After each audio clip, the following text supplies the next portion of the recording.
Okay, well, in this example, we're going to be also finding a missing side length, and as promised, here we have an angle that is not one of the special angles, 30, 60, 45. So let's read what our problem is here. It says use a trigonometric function to find the value of x, round to the nearest tenth if necessary. So we got a triangle here, and our angle of measurement is 24. And then we're given one side, and this is the opposite side of the angle measurement, and it's 11, and we're going to be asked to find for the value of x. Now, x is the hypotenuse because it is across from the right angle. And going back to SOHCAHTOA, I know that opposite over hypotenuse is the sine. So I would then have the sine of 24 degrees equals 11 over x. And doing a little bit of algebra here, if I want to get the x out of the denominator, where it's 11 is being divided by x, I could multiply both sides of this equation by x, and then I'm going to have x times the sine of 24 degrees equals 11. And then to isolate the x, I'm going to have x equals 11 divided by the sine of 24 degrees. So that's how I'm going to solve for x.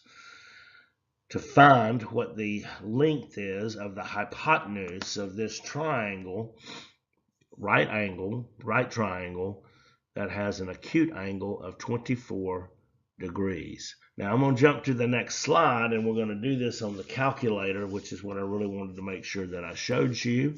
And we're going to find the value of x, which is the length of the hypotenuse, when I know the angle, and in this case, I know the opposite side of that acute angle.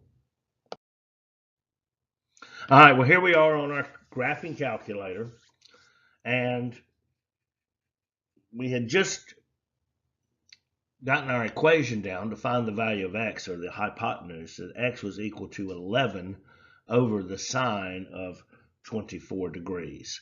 And so we're just going to do a couple of keystrokes here, and we're going to find the measurement of the side of that hypotenuse. So I got 11 over the sine of 24. Well, if I look right here, I see these little buttons, sine, cosine, tangent.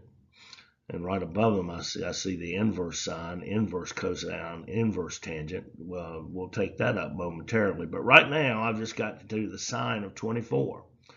So I'm going to click sine. It's going to give me a parentheses. I'm going to put in 24.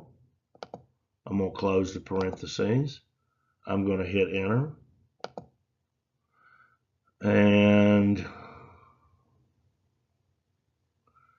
I must be in radian mode. So let's see, let's go to mode. Yes, I am. So I'm doing this in degrees, not radians. So I'm gonna go in here and change this to degrees. This is a key point. All right, let's go back to our calculator. So I should now be in degree mode, not radian mode. We'll be taking up radians here in a little bit. So I got 11 divided by, again, the sine of 24, close the parentheses, hit enter. All right, so I got 27.04, and if you recall, it said to round this to the nearest tenth, and so my answer then would be 27.0 for the length of the side of the hypotenuse of a right triangle when I know the opposite side of a 24-degree angle, finding the hypotenuse, 27.0.